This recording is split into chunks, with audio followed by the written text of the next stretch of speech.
Hi everyone, I'm Mad Hildebrandt and this is the Get Mad Show. Today our guest is Karen Whitlock, who is running for New Mexico State House, District 38. Let's go.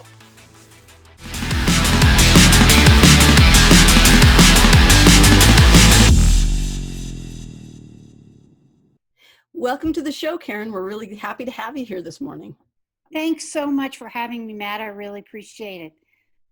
Yeah, so what I would like to do, give you the opportunity right at the top of the show to introduce yourself in a way that is not the politician, but who you are, and introduce yourself to the voting constituents. Okay, well, my name is Karen Whitlock, and I'm running as a write-in candidate for the New Mexico House District 38. And to know me is to know that I absolutely love the outdoors. I love hanging out with my dogs.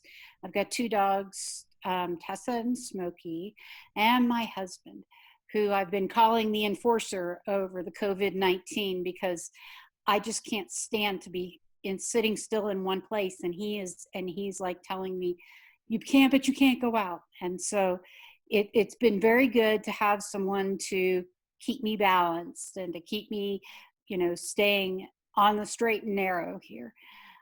But I absolutely love being outdoors. I live in Mimbres, New Mexico, which is about 20 miles outside of Silver City.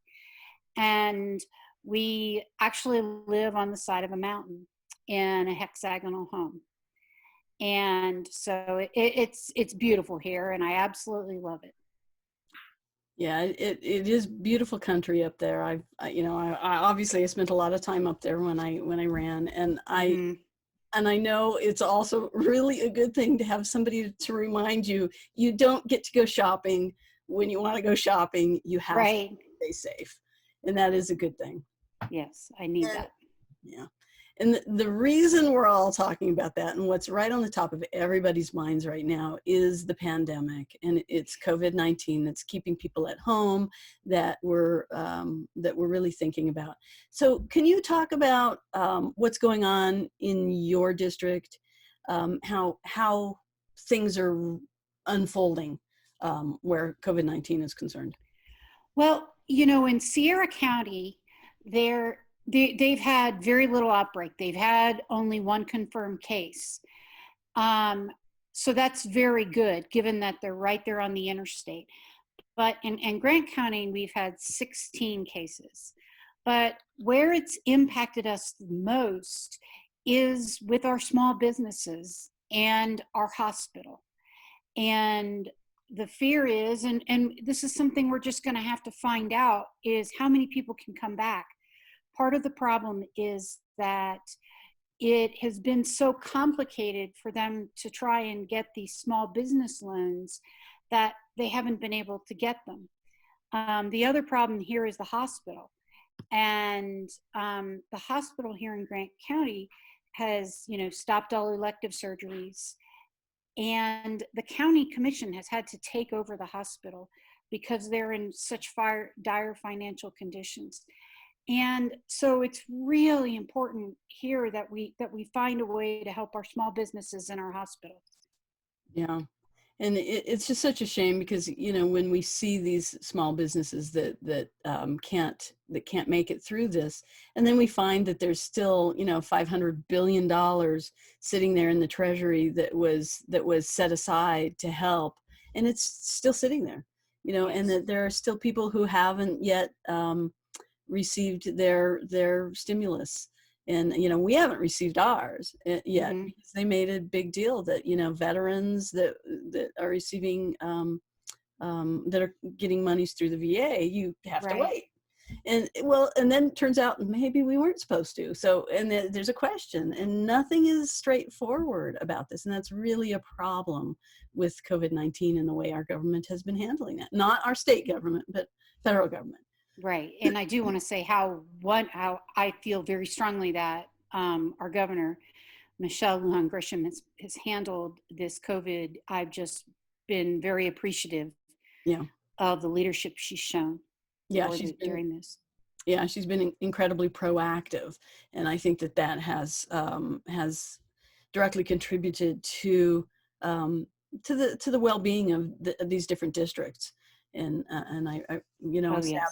sadly not, you know, not the Four Corners section up there, and our native populations are really taking a hit. And that's just sad. And Yes. hopefully we'll get a handle on that soon. Um, I'm wondering, thinking of that, because each of our districts are so different. What are, outside of COVID, what do you see as the most important issues that your district is facing in these upcoming months and years? Well, I think that the three most important issues that I consider are education, and I consider education to be number one. And then secondly, healthcare, and third, economic development. And I consider economic development to be economy and jobs, and finding ways to bring more jobs to our to our district and our state. Uh, you know, I can't right now say anything without saying, you know, what is our world going to look like? You know, and what does our world look like now with COVID-19? But that ties into education, it ties into healthcare, and it ties into economic development. And how can we bounce back from that? And I believe that, you know, those three things, and the state has a huge role in all three. I believe we'll be feeling this for a very long time. Oh yeah, I think so. And when I look at your district in particular, you have a real heavy reliance on mining, and I know Yes, that you're having an issue with that. In that it will be played out, is my understanding, relatively soon. And so you know, when you're talking about bringing in new jobs, you're talking about, you really need to start bringing in new jobs. But before we do that, before we talk about economic recovery, I would like to talk about education, because that's the base, that's the platform that we have to have in order right. to have new jobs, because that's where, you know, our children is where we get our new workers. So can you talk about education? Sure. Education has got to be our number one priority in this country, in this country, but in this state. And you know, we're 50th in education, we're 49th in child well-being, 48th in child poverty, and you know, the fastest way to get out of poverty is through education. And I like to liken it to gardening. I'm a gardener, by the way. And the way I look at it is, if you plant seeds in good soil, and I've planted them in crappy soil and I've planted them in good soil, but when you plant them in good dirt, man, you get the best tomatoes, for example. And that's how I feel about our kids. If you plant the seeds in good soil, and it's up to us as a state to provide that soil, then we're going to get great plants. And, you know, I have never met a child that represents 50th in education. And we can't sell ourselves short in that way at all. And it's so important that we make education our number one priority and provide the good soil. We shouldn't have to have a lawsuit to tell us that we have to invest in our kids. Yeah, that's right. And it is just shameful that we would have to do that. Right, right. So the second part of that, and I know you talked about it a little bit, but let's go into it a little more depth, is economic recovery, because I know that that's a big aspect of what you're hoping to achieve on the other side of this if you're elected. Right. Well, you know, it's really good. I'm glad we jumped into it right after education, because as far as I see, economic recovery is an education issue, because people don't want, you know, we have to prepare our children for the new economy, whatever that looks like. We also have to, families don't want to move somewhere and put their kids in a 50th in the country education system.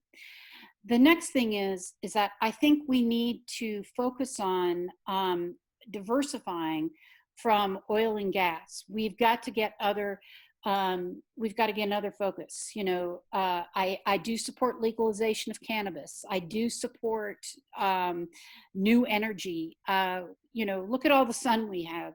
We can look at selling that. We also can focus on tourism and outdoor recreation are other things we can focus on as a state in order to make money that isn't dependent on oil and gas. Oh, yeah. And when we're looking at what's happening with oil and gas here in our state, just around the world, that we're reliant on oil and gas for our income here in the state, and the bottom has dropped out of that. Absolutely. And so when we're talking about some of the things that you're talking about, environmental tourism, and my gosh, is your district set for that? Mm-hmm. That is it would be a magnificent district for that. And then also wind energy. And because, this is New Mexico with all right. We have lots of wind. lots of wind and lots of sun. And then to think about the way that our government has that set up here so that those things are being harvested by the state of Arizona, and then we're not collecting anything on it. There isn't like an excise tax on that. It's just going to Arizona, and then our state isn't collecting anything. And those things need to be looked at to make that more equitable for our state. Right. Another thing that we're starting to do here, and I think we need to exploit it more, is industrial hemp. We have this stuff is a weed, and it likes sun and it likes dry air. And we can make a lot of money off of that as well. I mean, we have lousy soil, and we have a lot of dry air, and we have a lot of sun. So those are other things we can exploit in that area. And part of my job is as an advocate for social workers is to work in the legislature. And I've seen how bad things get in this state when oil and gas is in the tank, as it is now. Yeah. And, there's changes we can make. There really are. We've cut our way to prosperity before. We've done it their way. It's time to try the new way, which is not cut our way to prosperity. Yeah. Yeah, exactly. And we'll see where all that goes, and see how much of this new trend in the economy can be brought into the state of New Mexico.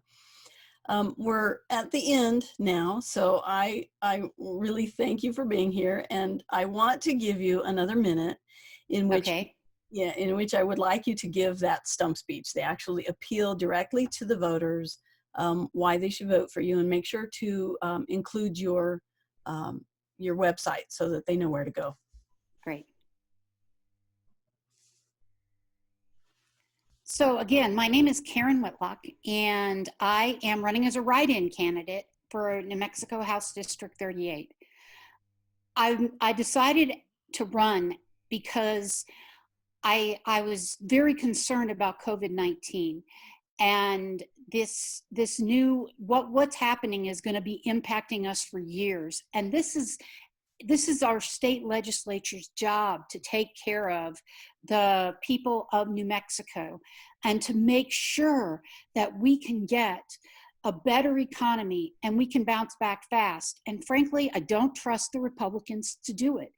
They have done nothing but support big business and oil and gas, and we can't have that anymore. It has not helped us in the past. We need to invest in our people and our small businesses and tourism in New Mexico in order to thrive for a future economy. Thank you very much. Again, Karen Whitlock, and I'm running for New Mexico House District 38 as a write-in candidate. Thank you very much. And did you include your... my website is www.karenwhitlock38.com. Okay. Thank you. Sorry about that. Yeah, no, that's not a problem. And we will also have that information in the comments below, and it'll also be below your picture as in the interview. So people will be able to see that. And Okay, great. so thank you so much for being here. I really appreciate that you took some time out of your busy schedule to, Thank you for having me. yeah, absolutely. It was an absolute pleasure. And thank all of you out there for coming to view this episode and watch this interview with Karen Whitlock. I urge you to go to her website and learn more information about her, and check out the opponents that are going to be on the other side. But Karen is a write-in candidate, and I urge you to make sure that you write in.